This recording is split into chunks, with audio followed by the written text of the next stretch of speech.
പരിശുദ്ധാത്മാവിൽ നിറയപ്പെടേണ്ടതിൻ്റെ ആവശ്യകതയെക്കുറിച്ചാണ് നാം ഇന്ന് ചിന്തിക്കുന്നത്. പരിശുദ്ധാത്മാവിൽ നിറയപ്പെടുക എന്നൊക്കെ എപ്പോഴും കൂട്ടായ്മകളിൽ ദൈവദാസന്മാർ പ്രസംഗിക്കാറുണ്ട്. പരിശുദ്ധാത്മാവിൽ നാം നിറയപ്പെടണം എന്ന് നമ്മുടെ കർത്താവ് നമ്മെക്കുറിച്ച് ആഗ്രഹിക്കുന്നതിൻ്റെ കാരണം എന്തായിരിക്കും? ചിലർ ചിന്തിക്കുന്നത് അന്യഭാഷ സംസാരിക്കുവാൻ വേണ്ടിയാണ്, പ്രവചിക്കുവാൻ വേണ്ടിയാണ്, കൃപാവര ശുശ്രൂഷകൾ ചെയ്യുവാൻ വേണ്ടിയാണ് പരിശുദ്ധാത്മാവിൽ നിറയപ്പെടേണ്ടത് എന്നാണ്. എന്നാൽ എഫെസ്യ ലേഖനം 5-ാം അധ്യായം 18-ാമത്തെ വാക്യത്തിൽ വീഞ്ഞു കുടിച്ച് മത്തരാകരുത്, അതിനാൽ ദുർനടപ്പുണ്ടാകുമല്ലോ. ആത്മാവ് നിറഞ്ഞവരായി സങ്കീർത്തനങ്ങളാലും സ്തുതികളാലും ആത്മീയഗീതങ്ങളാലും തമ്മിൽ സംസാരിച്ചും നിങ്ങളുടെ ഹൃദയത്തിൽ കർത്താവിന് പാടിയും കീർത്തനം ചെയ്തും അങ്ങനെ പോവുകയാണ് ആ ഭാഗങ്ങളെല്ലാം. ശരിയായ പരിഭാഷയിൽ ഈ വാക്യം ഇങ്ങനെയാണ് പരിഭാഷപ്പെടുത്തിയിരിക്കുന്നത്: മദ്യപിച്ച് മതോന്മത്തരാകരുത്, അത് വഴിപിഴച്ച ജീവിതത്തിലേക്ക് നിങ്ങളെ നയിക്കും.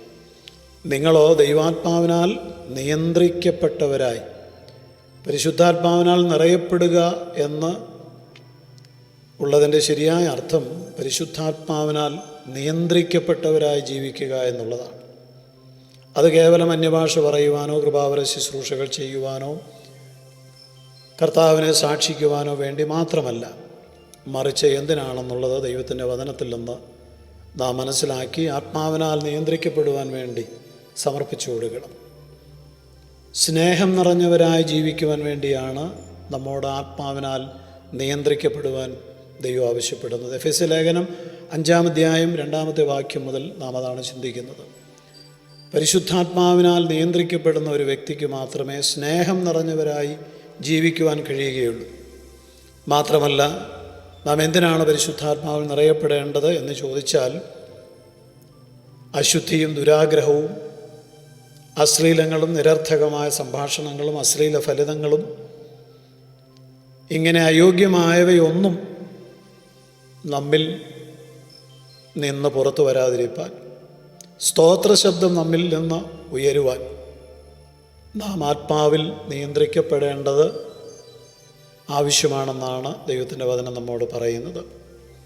പരിശുദ്ധാത്മാവിനിൽ നിയന്ത്രിക്കപ്പെടണം എന്ന് ദൈവം നമ്മോട് ആഗ്രഹിക്കുന്നതിൻ്റെ പല കാര്യങ്ങളുണ്ട്.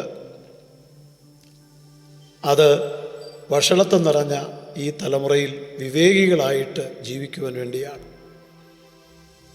വഷളത്വം വർദ്ധിതമായി കാലഘട്ടത്തിൽ ലഭിക്കുന്ന അവസരങ്ങൾ, കർത്താവിനെ മഹത്വപ്പെടുത്തുവാൻ ലഭിക്കുന്ന അവസരങ്ങൾ ഒന്നും പാഴാക്കാതെ പരമാവധി പ്രയോജനപ്പെടുത്തുവാൻ വേണ്ടിയാണ്.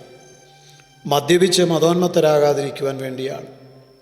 മാത്രമല്ല, സങ്കീർത്തനങ്ങൾ, സ്തുതിഗീതങ്ങൾ, ആത്മീയ ഗാനങ്ങൾ എന്നിവയാൽ പരസ്പരം പ്രബോധിപ്പിക്കുവാൻ വേണ്ടിയാണ്. നമ്മുടെ കർത്താവായ യേശുക്രിസ്തുവിൻ്റെ നാമത്തിൽ പിതാവായ ദൈവത്തിന് എല്ലാ കാര്യങ്ങൾക്കും എപ്പോഴും സ്തോത്രം ചെയ്യുവാൻ നമ്മൾ പ്രാപ്തരാകേണ്ടതിന് വേണ്ടിയാണ് നിങ്ങൾ പരിശുദ്ധാത്മാവിൽ നിറയപ്പെട്ടുകൊണ്ടിരിപ്പീൻ എന്ന് ദൈവത്തിൻ്റെ വചനം നമ്മോട് ആവശ്യപ്പെടുന്നത്. മാത്രമല്ല, കുടുംബജീവിതം നയിക്കുന്ന സഹോദരിമാർ അവരുടെ ഭർത്താക്കന്മാർക്ക് വിധേയപ്പെടേണ്ടതിനു വേണ്ടി ആത്മാവിനാൽ നിയന്ത്രിക്കപ്പെടുവാൻ ആവശ്യപ്പെടുകയാണ്. അതുപോലെ തന്നെ ഭർത്താക്കന്മാരോട് അവരുടെ ഭാര്യമാരെ സ്നേഹിക്കുവാൻ അവർ പ്രാപ്തരാകേണ്ടതിന് ആത്മാവിൽ നിറയപ്പെടുവാൻ ആവശ്യപ്പെടുകയാണ്. അങ്ങനെ നമ്മുടെ ജീവിതത്തെ സമൂലമായി രൂപാന്തരപ്പെടുത്തുന്ന പുതിയ ആത്മീക അനുഭവങ്ങളിലേക്ക് നമ്മെ നയിക്കുന്ന, ദൈവത്തെയും മനുഷ്യരെയും ഒരുപോലെ ഫലം കൊടുക്കുന്ന ഒരു ജീവിതം നയിക്കുവാൻ വേണ്ടിയാണ് നാം എല്ലാവരും പരിശുദ്ധാത്മാവിനാൽ നിറയപ്പെടണം എന്ന് ദൈവത്തിൻ്റെ വചനം നമ്മോട് നിരന്തരം ആവശ്യപ്പെട്ടുകൊണ്ടിരിക്കുന്നത്. എന്നാൽ ഈ വചനം ഇന്ന് പലപ്പോഴും പലരും ദുർവ്യാഖ്യാനം ചെയ്യുന്നത് എത്രയോ സങ്കടകരമാണ്. പരിശുദ്ധാത്മാവിൽ നിറയപ്പെടുക എന്നതുകൊണ്ട് അന്യഭാഷകൾ ഇങ്ങനെ പറഞ്ഞുകൊണ്ടിരിക്കുക, അന്യഭാഷകളിൽ സംസാരിക്കണം, അത് വിലക്കാൻ പാടില്ല, എന്നാൽ അതിനുവേണ്ടിയാണെന്നും അതാണ് ആത്മാവിൻ്റെ നിറവിൻ്റെ പ്രത്യക്ഷവും പരോക്ഷവുമായിട്ടുള്ള അടയാളമെന്നുമൊക്കെ ആളുകൾ തെറ്റായി ധരിച്ചു വച്ചിരിക്കുകയാണ്. പരിശുദ്ധാത്മാവിൽ ഒരു വ്യക്തി നിയന്ത്രിക്കപ്പെടുന്നു എങ്കിൽ, നിറയപ്പെടുന്നു എങ്കിൽ ആ വ്യക്തിയുടെ ജീവിതത്തിൽ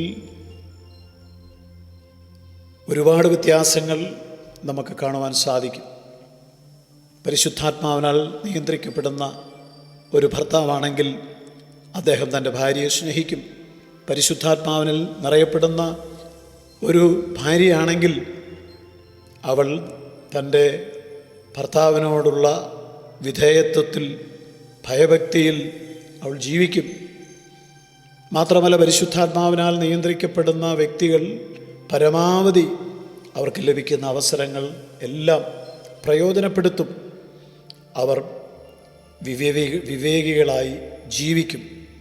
മാത്രമല്ല, അവരുടെ വായിൽ നിന്ന് പുറത്തു വരുന്ന ആ വാക്കുകൾ അശ്ലീല ഫലിതങ്ങളോ നിരർത്ഥകമായ സംഭാഷണങ്ങളോ